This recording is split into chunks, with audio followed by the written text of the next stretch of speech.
రాష్ట్రాల్లో చికెన్ ధరలు మరోసారి భారీగా పెరిగాయి. వారంలో కనీసం ఒక్క రోజైనా చికెన్ తినాలనుకునే మధ్యతరగతి కుటుంబాలపై చికెన్ ధరలు మరింత భారం మోపాయి. పెరిగిన ధరలు చూసి నాన్ వెజ్ ప్రియులు షాక్ అవుతున్నారు.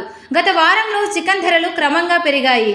గత వారంలో తెలుగు రాష్ట్రాల్లో ప్రధాన పట్టణాల్లో చికెన్ స్కిన్లెస్ ధర 200 నుంచి 220కు పలికింది. అలాగే స్కిన్తో చికెన్ కిలో 180 నుంచి 200 వరకు ధర ఉంది. ప్రస్తుతం చికెన్ ధరలు భారీగా పెరిగాయి. ప్రస్తుతం హైదరాబాద్ మార్కెట్లో చికెన్ స్కిన్లెస్ కిలో ధర 300కు పలుకుతుంది. స్కిన్తో కిలో చికెన్ ధర 270 ఉంది. వారంలోపే ధరలు ఇంతగా పెరగడంపై ఆందోళన వ్యక్తం చేస్తున్నారు. అయితే కోడిగుడ్డు ధరలు మాత్రం కాస్త తగ్గుముఖం పట్టాయి. గత వారంతో పోలిస్తే కోడిగుడ్డు ధరలు తగ్గాయి. గత వారంలో 7 పలికిన కోడిగుడ్డు ప్రస్తుతం రీటైల్ ధర 5కు చేరింది.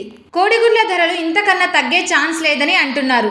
కానీ చికెన్ ధరలు పెరిగే అవకాశం ఉందంటున్నారు. తెలుగు రాష్ట్రాల్లో ఎండలు పెరుగుతుండడంతో కోళ్లు చనిపోయే ప్రమాదం ఉందని, దీంతో కోళ్ల లభ్యత తగ్గి చికెన్ ధరలు పెరిగే అవకాశం ఉందంటున్నారు.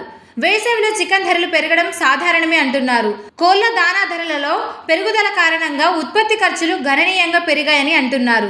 కోళ్ల దానాగా ఉపయోగించే సోయా, మొక్కజొన్న వంటి పంటల దిగుబడి పడిపోవడంతో మార్కెట్లో వీటి ధర పెరిగింది. దీంతో మాంసం ఉత్పత్తి ఖర్చులు పెరిగినట్లు పౌల్ట్రీ రైతులు తెలిపారు. వేసవిలో నీటి కొరత, తీవ్రమైన వేడి కారణంగా పౌల్ట్రీ ఫామ్లు మూతపడుతున్నాయన్నారు. దీంతో కోళ్ల సరఫరాపై ప్రభావం పడిందన్నారు. అదనంగా పెరిగిన రవాణా ఖర్చులు కూడా చికెన్ ధరల పెరుగుదలకు కారణమవుతున్నాయని అంటున్నారు.